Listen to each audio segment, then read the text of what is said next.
Yeah, I've been kind of really busy. I haven't been producing as many videos lately because my 3D printers were down. And yeah, my Ender 3 needed to replace the hot end.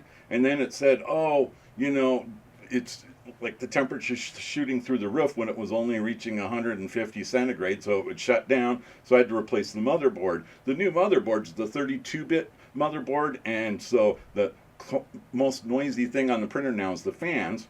So I've also been working on developing my Heltec 3D printed case. You can see that in action in this previous video here. And what I've done is I've made it so the back is removable along with the front. So it's just a lot more flexible to build and assemble various configurations of the Heltec V3 in the case. So you're going to want to check out that video. Yeah. So this is my Heltec V3 case, the one I'm actually going to call this version 5. The original case from the video was version 4 essentially.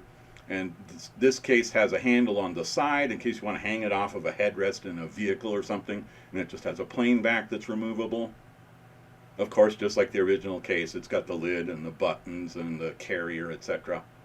Yeah, so here's a plain case, but the back has 2 loops on it. It could be like a belt loop or loop on your backpack or, strapped to a telephone pole, any number of things. That gives you, and you could obviously get the STLs and adapt your own case back to whatever the needs are.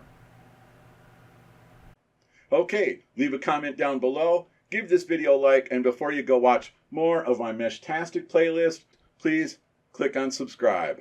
Thank you very much.